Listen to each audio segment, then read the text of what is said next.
ٹھیک ہے، ایک صحابی ہے 400 کو بھگا رہا ہے، لیکن یہی تک نہیں ہے، تعجب اس بات پر ہے کہ 400 بھاگ بھی رہے ہیں۔ کیوں؟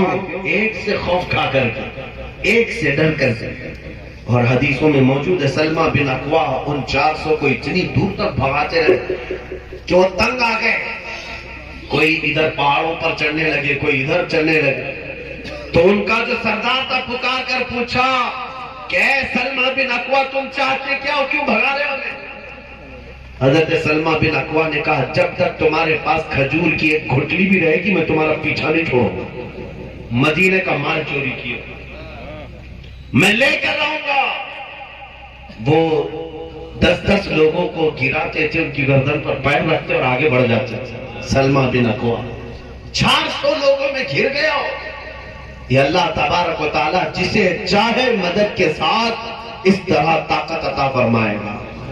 اس کے بعد روایت میں موجود ہے کہ اس نے عبد الرحمن قارنی نے سارے لوگوں سے کہا اپنی اپنی کھجوریں پھینک دو، اس سے جان چھڑاؤ، اس سے جان چھڑاؤ، یہ پتہ نہیں کتنوں کی گردنوں پہ پیر رکھے گا۔ سارے لوگوں نے کھجوریں پھینک دی، سب مال جمع کیا۔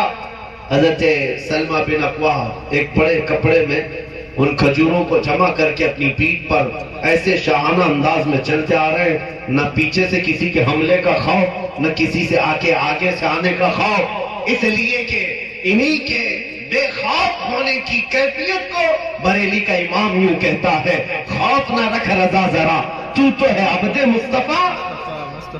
جو مصطفیٰ کا غلام ہے وہ کسی سے خوف نہیں کھایا کرتا۔ پورے کھجوروں کی گٹلیاں اٹھا کر کے مدینہ طیبہ آئے۔ اعلیٰ حضرت نے لکھا ہے کہ ان کے دل میں یہ جو جذبہ تھا بے باکی کا، وجہ کیا تھی؟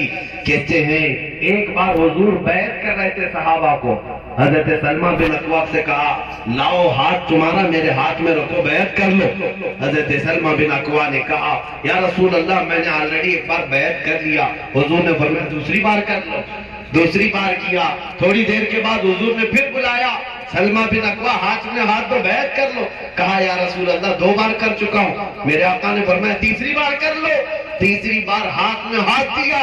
اس کے بعد باہر نکلتے کے بعد حضرت سلمہ بن اکوا کہتے ہیں وہ دن تھا، اس کے بعد زندگی کے ہر دن کبھی میرا یہ ہاتھ کسی طاقت سے گھبرایا نہیں کرتا تھا جو دامن مصطفیٰ سے وابستہ ہوا۔ عزیزان گرامی وقار، میں بات یہ کہنا چاہتا ہوں، صحابہ کو جو وصف خاص کرتا ہے وہ ہے عظمت مصطفیٰ کی حساسیت۔